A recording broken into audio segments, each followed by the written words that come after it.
All our stories are created for entertainment purposes only. I'm a 35-year-old guy, and my wife is 34. We first met back in college, and it was love at first sight. Funny enough, we didn't really cross paths until our senior year when we were in the same thesis group. Even though we came from different states, we both fell in love with the city our school was in and decided to stick around after graduation. We intentionally didn't move in together right away because we wanted to avoid putting too much pressure on our relationship. We continued dating as usual for about a year post-graduation, and then we decided it was time to live together. I never once doubted our relationship. I always knew she was the one for me, and I had plans to marry her. I popped the question when we were 25, and it took some of our friends from school by surprise. Some folks didn't think we'd go the distance, but they never really explained why. Maybe it was because we were complete opposites. I was the quiet, introverted type, while she was outgoing and had her moments of being quite loud. She had this magnetic personality that drew people in, and that was one of the things I loved most about her. Fast forward, and we spent 12 wonderful years together. We had 3 amazing kids, a lovely home, and we were even making retirement plans, thinking about moving to a small town in Vermont. Unfortunately, my wife chose to throw all of that away. She had a high-powered job as a marketing executive that involved a lot of travel, especially managing overseas clients. I always believed our marriage was rock solid, so I never worried when she went on business trips. I knew she enjoyed sightseeing and had friends in different countries, but I never suspected infidelity until I stumbled upon a pregnancy test in her bathroom while she was away. After our 3rd child, we decided we were done expanding our family. We explored our options and realized that the most cost-effective and least intrusive way to prevent further pregnancies was for me to get a vasectomy. So I went ahead with the procedure. Following that, my wife stopped taking birth control, and everything seemed to be going smoothly. However, my suspicions were aroused when I stumbled upon a pregnancy test in the trash while cleaning my bathroom. Looking back, my wife had been showing signs of morning sickness, but finding the test suggested that she could still potentially get pregnant, and I knew it wasn't by me. At the time I found the test, my wife was traveling abroad, and there was a significant time difference between us. She had told me she was going to bed when we last spoke around 4 p.m. my time. Out of curiosity, I checked her location using my iPhone and discovered that she wasn't at her hotel but at a restaurant in Stockholm. If she had wanted to go out to dinner with a friend, she could have simply told me, and I wouldn't have had an issue with it. Instead, she chose to lie about going to bed, which made me suspicious about her activities. Driven by these doubts, I entered her office and accessed her computer. Fortunately for me, she had written down her login credentials inside her notebook. I started searching through her emails, hoping to find any evidence of an affair, and my suspicions were confirmed. It appeared that she was having a romantic relationship with a client she had gone on a work trip to meet. The emails included pictures and updates about their lives, and the message chain stretched back 3 years, possibly even further. They shared details about their families and future plans. Some messages were friendly, while others were explicitly intimate. Upon further investigation, I learned who this man was. I already knew he was a client, but I had no idea that my wife had met him while studying abroad in college, and they had remained in contact ever since. She had known him even before she met me. It seemed like both of them continued with their regular lives, including their families and jobs. But whenever they had the chance, they would meet up for intimate encounters. I spent the entire night digging through the extensive history they shared, trying to piece together everything. It devastated me. I loved my wife more than anything in the world, and she had hidden such a significant secret from me throughout our entire relationship. I felt like I didn't even know the person I was married to, and I knew I couldn't stay with someone who could lie to me like that. So, the first thing in the morning, I contacted a divorce attorney and sent them all the documents I had collected, complete with screenshots from my wife's computer. In addition to all the shocking discoveries, I stumbled upon some intriguing business secrets involving my wife and her affair partner. I thought her boss should be aware of these details. It turned out that her overseas work trips were entirely unnecessary. She was creating fake expenses for these trips and charging them to the company. There were private conversations between her and the other men where they planned their rendezvous and came up with believable excuses for work. It added another layer to my wife's deceit. I didn't confront my wife when I found out everything. Instead, I decided to wait until she got home. However, when she texted me before her 13-hour flight back, I had a sudden idea to unveil everything to her while she was still unaware. I reached out to her boss and shared all the evidence with him. He was shocked by the information and mentioned that he would speak to others to gather more details. Meanwhile, I packed a few bags for myself and the kids and went to stay at my mother's house. We didn't want to be around when my wife returned home. Later that day, I put my kids to bed and eagerly awaited my wife's phone calls as she realized the gravity of the situation. Around 1 o'clock in the morning, I received numerous text messages and calls from her, urging me that we needed to talk. She inquired about our whereabouts with the kids, and I simply responded that I was filing for divorce, and the kids were safe with me and their grandmother. She eventually came over to the house, demanding to see the kids while they were asleep, causing quite a scene. I showed her the kids to assure her they were okay, and then I insisted that she leave. I suggested that she consult a divorce attorney and be prepared for whatever her boss had in store for her. She argued that I had no right to invade her personal space like I did, and she even threatened to sue me. I wasn't sure how strong her case would be, but I decided to discuss it with my divorce attorney just in case. Interestingly, a similar situation seemed to have occurred with her affair partner overseas. I reported the misuse of company time and funds to his employer, although I didn't know them personally. I started following his wife on social media to see if there were any updates. Eventually, she did leave him. I went through with my divorce, and my wife put up a fierce fight in court. However, there weren't any grounds for her to sue me in any way. In addition to our divorce, her former employer filed an embezzlement case against her for misusing company funds. It seems she'll be facing a hefty fine, but jail time is unlikely. Strangely, the embezzlement case worked in my favor during the custody hearing. Now, I'm happily living my life without her. It was painful at first, and it took a lot of adjustment, but I eventually realized she wasn't the person I thought she was. The woman I married would never have treated me the way she did. I'm grateful that I discovered her true nature and left her when I had the chance. Story 2. My wife and I were married for 8 years and we shared 2 children together. I loved her deeply and would have done anything to keep our family together, but she ended up destroying it all. We initially connected through a dating app and quickly began dating after matching. Our connection was instant, and it felt like we were meant to be together. Things became more serious when she became pregnant with our first child. I believe the news about the pregnancy sped up our relationship, but neither of us minded. We were thrilled and deeply in love. My wife gave birth to our lovely daughter, and our happiness knew no bounds. We tied the knot after our daughter was born and soon settled into a nice house. The order of things might have seemed a bit unconventional, but it all worked out in the end, or so I thought. The initial years of our marriage were a bit turbulent. We hadn't known each other for very long before she became pregnant, and we were already living together at the time. Being in such close proximity highlighted the differences in our personalities. I've always been outgoing and extroverted, eager to seize every opportunity and embrace life. My wife, on the other hand, was more reserved and enjoyed relaxation. Sometimes I felt like my energy level was too high for her. We did have occasional arguments, but we always managed to resolve them amicably and move forward. I thought open communication was one of our strengths. Whenever there was an argument we couldn't resolve immediately, and if either of us was upset, my wife would spend the night at her sister's house. I knew she needed to vent and get things off her chest, and in the morning we would have a calm discussion. However, all these feelings were magnified when our second child was born. Please don't misunderstand me. I adore my son more than anything. But as a newborn, he was quite a handful. He would stay awake crying all night, and it took hours to get him to sleep. During that first month, everyone in the house was sleep-deprived and on edge. I hate to admit it because it might sound like a stereotypical and unhealthy thing to say, but my wife stayed home to take care of the kids, and I worked about 70 hours a week.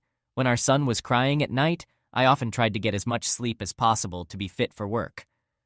I guess I expected my wife to handle most of the child-rearing responsibilities. Several months had passed since the issue with our son crying at night, and I hadn't realized it was still bothering my wife so much. It turned out she was holding on to this grudge, something I had no clue about. One night, we got into a petty argument, and she brought it all up, throwing it in my face like I was a neglectful father and a lousy partner because I hadn't taken care of our son during his late-night crying episodes. I tried explaining my perspective, how I had to work and the exhaustion was taking a toll on me. I reminded her of how often I helped with our daughter, so I couldn't understand why she couldn't see where I was coming from. She was really upset, and eventually, she stormed out, leaving me to take care of both kids for the night. I managed that and waited for her to return the next morning so we could talk things out, just like we always did. However, she came back much later than usual, which frustrated me even more because I had to call in sick for work that day. It seemed like she genuinely didn't care about my time or how her actions affected me. We talked about everything around noon when she got home, and she was unusually apologetic. It seemed like she didn't want to discuss things. She just wanted to agree with whatever I had to say and put an end to the argument. After it was over, she went to say hi to the kids, and we didn't bring it up again. Over the next couple of months, she started acting differently. There was a noticeable spring in her step, and I couldn't figure out what had caused this change. She used to visit her sister once or twice a week, but during that time, she was going almost every other day. I didn't think much of it back then, but now I realize why she was going over there. Sometimes she took the kids, other times she asked me to watch them so she could go alone. I finally learned the truth when I saw her sneak out of bed one night to answer a phone call. She must have forgotten to put her phone on silent because the ringing woke me up. She answered the call before I could ask what was going on and whispered to the person on the other end to hold on before sneaking away from me. It struck me as odd right away. It was unusual for her to receive a call in the middle of the night, let alone answer it and sneak away. I stayed still, pretending not to notice, and waited for her to leave the room. After a minute, I cautiously left the room to investigate. I heard sounds coming from the laundry room, so I pressed my ear against the door to try and eavesdrop. I could hear someone on speakerphone instructing my wife to engage in explicit acts with herself, and it was clear that my wife was enjoying it. My wife had sneaked away to engage in phone intimacy with someone else. I listened for a few minutes while it continued. The person on the other end was speaking in hushed tones, indicating they were both up to no good. I thought about barging in and confronting them, but decided to take a different approach. So I returned to the bedroom and pretended to go to sleep. She didn't return for about half an hour. I stayed awake, waiting until her snores confirmed she was asleep. Then I quietly left the bed, taking her phone with me to the kitchen. I checked her recent call and recognized the name. It was her sister's boyfriend. Her sister, her closest friend, had been dating this guy for 5 years and was deeply in love with him. She saw him as the one, the man she wanted to marry and have a family with. Discovering that my wife was cheating on me was already painful, but the fact that it was with her sister's boyfriend made it so much worse. I was in disbelief. I went through their text messages and saw them planning secret rendezvous when her sister wouldn't be home, exchanging pictures and videos. What enraged me even more was when I found messages of my wife saying she had to bring our kids along with her. I was furious and determined to expose her actions. I took numerous screenshots, saved videos, and sent them to myself. Afterward, I returned her phone to its place and went to sleep in the living room. I couldn't stand to be near her. The next day, I called in sick to work and searched online for a divorce attorney. I found one and arranged a meeting with them as soon as possible to end our marriage. Additionally, I felt compelled to tell her sister everything before my wife had the chance to twist the story. I drove to the restaurant where her sister worked and waited until her shift ended. When I saw her in the parking lot, I asked if we could talk. She appeared confused and a bit nervous, but agreed to join me in my car. That's when I disclosed everything I knew. I showed her the extent of what I had in the videos and screenshots, and it shattered her heart. Her sister, the one person she believed she could trust completely, had betrayed her trust. It left her utterly devastated, and she was in hysterics. Once she calmed down, I asked her what she wanted to do, and she immediately decided to kick her boyfriend out of her house. She got really angry as she talked about it, and I soon realized that he didn't even have a job or contribute to rent. He was basically a broke SoundCloud rapper with no talent.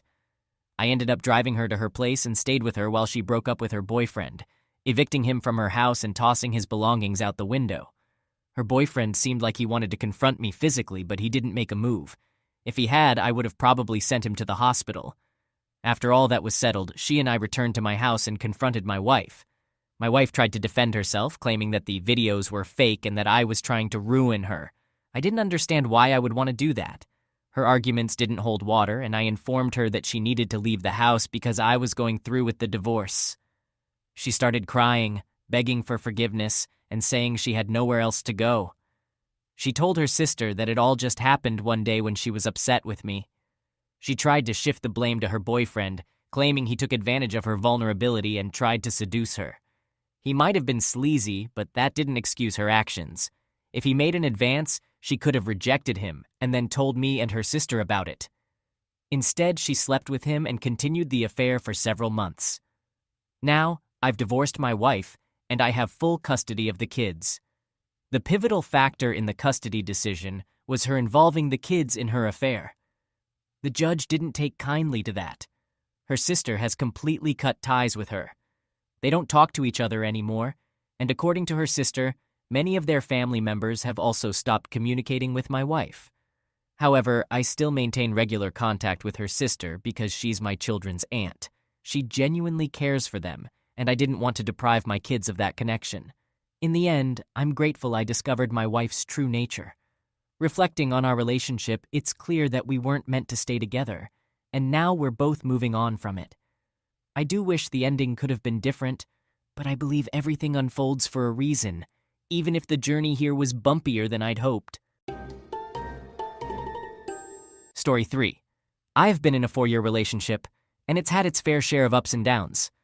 We've had some major fights, and it feels like we've never really resolved our problems. Instead, we tend to sweep our issues under the rug. We did one session of couples counseling, and that's when I realized I've lost trust in her. About a year ago, she lied during a business trip, and I suspect she might have cheated. She ended up getting really drunk, crashed at her friend's hotel room, and stayed there from 5 a.m. to 11 a.m. after a wild party at a congress in Miami. I found out by snooping through her phone, which was a terrible move that I deeply regret. I decided to give her the benefit of the doubt, forgave her, and tried to move forward. For a whole year, I've been working on rebuilding my trust and handling my emotions within the relationship. Now, she's talking about another business trip, but it seems like she doesn't care about my feelings regarding the situation. I've asked for some words of reassurance, but she can't guarantee that she won't get drunk during the Congress. She says I'm being controlling, but I've come to realize through therapy that these are my boundaries, and not an attempt to control her. During couples counseling, we both agreed that whatever happened in that hotel room was considered cheating. It was inappropriate. She comprehends my standpoint logically but struggles to empathize with my emotions. She insists that she did nothing wrong with the guy and just wanted to catch an Uber after sobering up a bit. 6 hours to sober up? During my individual therapy, I've learned that she might be gaslighting me and manipulating my decisions through my feelings. For the past few months, she's been emotionally and physically distant, and even before our fight, things weren't great. Fortunately, I have a support system in my loving family during the holiday season. She's currently on a trip and will be back tomorrow evening. I'm torn between insisting on more couples counseling and trying to work things out or ending the relationship. I'm deeply attached to her emotionally, and the thought of breaking up is daunting, especially considering my struggles with rejection and breakups. What should I do? Edit. Okay, I've taken the plunge and we're separated now. I'm in the process of finding a new place to live. Send me some positive vibes and hopes for a brighter future. We all need someone to lean on from time to time, and now is that time. Update. I've just separated from my cheating wife and she's finally moved out. Hey everyone, things got a bit strange on my end. Check this out or you won't understand what's going on. Last week my partner and I mutually agreed to break up and end our relationship. I took the initiative and talked to her about it. Since then, we've been living together in a civil manner while being separated. However, out of the blue, she suggests that we should have a farewell over some wine and party one last time. My initial reaction was, hell no. But I'm only human, so after a few discussions, I reluctantly agreed. We ended up partying all night, expressing our eternal love for each other, and making promises to work on our marriage. I know, I messed up big time. The next day, I was completely confused and hungover at work, wondering what to do next. When I returned home, I was hoping for some clarity on our situation and wanted to discuss the events of the previous night. However, she was distant, avoided any conversation, and even took a nap to avoid contact. When she woke up, I had to ask, "So, what are we now?" Her cold-blooded response was, "What we talked about before. Come on, last night we were intoxicated. Those were just words. Dude, you should have known better." Reality check, right? Then, today, I spent a lot of time reflecting on everything that has happened in the past few days. After talking to some other people, I realized that I was manipulated through my emotions once again. I gave in to her and compromised my feelings and vows of love for someone who constantly seeks validation and admiration from others, showing narcissistic behavior. She sensed that I was pulling away, and she regained control using closeness and manipulation. I still have to live with this person until the end of the year, or more precisely until January 7th when we'll hand over the apartment. I decided it was time to take action. I didn't want this person in my life any longer. They had a way of getting into my head, and I needed to protect myself once and for all. So as soon as she got home from work, I sat her down and laid out the reasons why we should minimize our interaction from now on. I told her how I felt used, abandoned, and lied to again. After that, I stood up and made it clear that I didn't believe her story. I even mentioned that I would share the information with her supposed affair partner's wife. She followed me and started making threats. She threatened to report me to the police, and she even threatened to tell everyone in our social circle that I was crazy. She also mentioned my bipolar condition and warned of dire consequences if I sent anything to her supposed affair partner's wife. In response, I calmly told her that I had my cell phone in my hand and had recorded all her threats. I showed her the evidence, and she froze. Without any further escalation, I sent the message to the guy's wife. The message contained only dates, times, and facts that could be confirmed through Google Maps, Uber, and messaging apps. I informed her of the facts I was aware of, such as them spending one night together on a business trip, but I made it clear that I had no proof they had closeness. At no point did the conversation turn into a shouting match, and there was no physical contact. So, I believe I'm safe from any retaliation from her. However, a bombshell dropped at the guy's house today. She finally left, and her brother came over to take her away. She's gone now, and I feel like I've broken free from her spell. Do you think I went too far? Just to be safe, I've also obtained a police report about her threats. Story 4. Let me break down the story for you. I had a 6-month relationship with a guy named John, who is now my ex-boyfriend. We initially knew each other because his mom was my manager at a care home, so we were friendly but not super close. At one point, his mom even tried to set us up, but he was in a relationship with someone else for about 2 years, so we didn't talk much during that time. Earlier this year, John broke up with his then-girlfriend, and I was working as a dog walker, and he had a dog. Out of the blue, he messaged me, asking for recommendations on places to walk his dog in our town. I replied and ended up going on a dog walk with him. 2 weeks later, he shared the whole story about his toxic ex, how she cheated on him, offended him, and did crazy things like locking him out of the house or making him sleep in the spare bedroom because he snored. Hearing about all this, I offered my support and apologized for not being there for him during his previous relationship. We started talking, then dating, and eventually became a couple. Everything seemed wonderful for a few months. He met my family, but I hadn't met his, which should have raised a red flag, but I guess I missed it. He had work parties, sort of field gatherings with lots of drinking and festivities, and I attended one of them. He always emphasized that we shouldn't post anything about our relationship on social media because his psycho ex would see it and cause trouble for both of us. I believed him because he seemed kind and loving, and I never had a reason to doubt him. However, I slipped up and posted a blurry picture from one of the field parties, not realizing the consequences at the time. All this backstory will make sense soon. Let's go over what happened next. We decided to plan a trip to Wales together. He mentioned having a discount for a specific website, and we discussed all the details, like where we'd stay. He went ahead and made the booking, sharing the location, time, and date with me when I wasn't around. We were both looking forward to it. But the day before we were set to leave, he dropped a bombshell claiming that the house had double booked and our trip was canceled. I asked to see the email confirmation, but he couldn't find it, which raised my suspicions. So we changed our plans and decided to go to Cornwall instead and stay in his family's caravan. It wasn't as nice as the place we originally booked, but we made the best of it. During our trip, he took several calls outside the caravan, often saying they were from work or a work friend. He was a manager, so I didn't think too much of it, assuming it was business-related. Sometimes he'd go to a spare room to watch movies on his phone instead of spending time with me. It felt strange, but I didn't want to ruin the trip by bringing it up. On our last day, we went out for a drink. He was on his phone a lot, and I was occupied with a dog and my drinks. Just as he was about to turn off his phone, I noticed his ex's name at the top of his messaging list, with a recently sent message, complete with hearts next to her name. It seemed childish, but I kept quiet at the time because I didn't want to risk getting stranded in Cornwall if things escalated. Instead, I texted my friends about what I'd seen and asked for advice. Most of them suggested confronting him, but I didn't feel comfortable doing it while I was so far from home. The next day, we returned home, said our goodbyes, and he went back to his house. Now, things are getting pretty confusing, and I can't help but wonder what the heck just happened during our getaway, especially considering all the negative things he said about his ex. He made it sound like he'd blocked her and had no intention of ever talking to her again. So I decided to reach out to one of his exes, who I used to be friends with back in secondary school, and asked her about their relationship. I had this gut feeling that he was being dishonest and possibly cheating with his most recent ex. Turns out she confirmed my suspicions and told me that he had cheated on her too.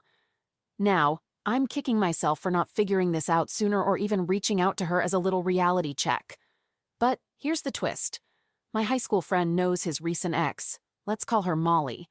Molly ended up messaging me because my high school friend had told her about me and John.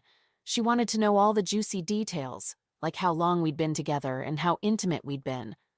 I was feeling anxious, considering everything I'd heard about her, but I started typing out a response. Before I could hit send, though, Molly sent me a picture of 2 positive pregnancy tests. That caught me off guard, and I immediately messaged John instead. I asked him if he'd been in contact with Molly recently. He insisted he hadn't, but then I pointed out that I'd seen her name on his phone. He came up with an excuse saying it was because he wanted to see the dogs they used to share, and she'd only recently allowed him to visit them again. I pressed further, asking why he'd lied in the first place and why he only admitted it after getting caught. He didn't bother replying. So I resumed my conversation with Molly. It turns out they'd been broken up, but they never really stopped seeing each other. Throughout our 6-month relationship, there wasn't a single week when he hadn't visited her place at least 3 times. 3 times a week. All while he was in a relationship with me. I was beyond angry, especially after finding out she was pregnant, and he'd known about it all along. I couldn't resist the urge to send him a message like, "Oh, I'm sure you'll be a great father." Finally, he responded to my bait, asking how I knew. He wanted to know if I'd been talking to Molly, telling me not to believe anything she said and insisting that I should trust him over her. Meanwhile, Molly had called me and was sharing that she was 6 weeks along. He'd been sleeping with her, staying at her place most nights, and even coming over during his work breaks if he was busy that night, all while he was supposedly busy with me. What a mess! Hey there, my friends. Guess what? He actually had the audacity to ask me to be his girlfriend. Can you believe it? It's like he's living in some alternate reality or something. But here's the kicker. While he's sweet-talking me, he drops a bombshell. Apparently, his ex saw some messages on his phone from me a while back, you know, those innocent dog-walking route messages. That led to a huge argument between them. And ever since then, she's had her suspicions about me. Can't really blame her for that, can we? I mean, if we were just friends, why would she be so concerned? She spills the beans on more juicy details. Apparently, he uninvited her from a work-related party that I attended, the one I mentioned earlier. When I mentioned that I was there too, she tells me she already knew because she saw a picture on Instagram. And yup, you guessed it. They had another argument about yours truly that night as well. Here's where it gets really nasty. I find out that he was constantly reassuring her by saying some pretty awful things about me. He'd tell her I was fat, unattractive, and downright ugly. All this while, he was cozying up to me. Can you believe the nerve of this guy? But wait, there's more. She drops a bombshell of her own. She messaged me weeks ago, asking about me and John, but I had deleted it because I thought it couldn't possibly be true, and I might have been making a mistake. Man, do I regret not keeping that message? And if that's not enough, she shows me video proof of him offending her. I'm talking about him hitting their dogs, throwing one of them across the room, and body slamming her to the floor. She had hidden cameras to capture it all as evidence if she ever needed it. But here's the real kicker. All those calls he made during our trip? They were to her. Turns out I never got to meet his family because he never even told them about us. Oh, and remember that trip to Wales he mentioned? Yeah, he never actually booked it. The Cornwall holiday was meant for him and Molly. Unbelievable, right? So get this. When he bailed on the holiday with her, he spun this tale about taking his cousin because she was going through a rough patch. Lies upon lies, right? I decided to drop John a few final messages to let him know that she spilled the beans on everything. And I mean everything. He goes silent for a while, then comes back with a message so ridiculously long that I couldn't even be bothered to read it. I simply bid him farewell and wished him a nice life. Haven't exchanged a word with him since, and neither has she. Oh, by the way, she had to move to a new place because he started stalking her. Yep, he sent her letters, practically begging for forgiveness and apologizing like there was no tomorrow. Turns out I was just a side piece to a guy who had a pregnant girlfriend that he was still sleeping with and seeing every single day. Talk about a major revelation, right? Oh, I almost forgot to mention he pulled a stunt when we were on our way to Cornwall. He claimed he was stuck in traffic and trying to fix his car's oil issue for our trip. Turns out he was actually in bed with Molly, pouring his heart out about how much he loved her, the baby, and their future together. Can you believe the audacity?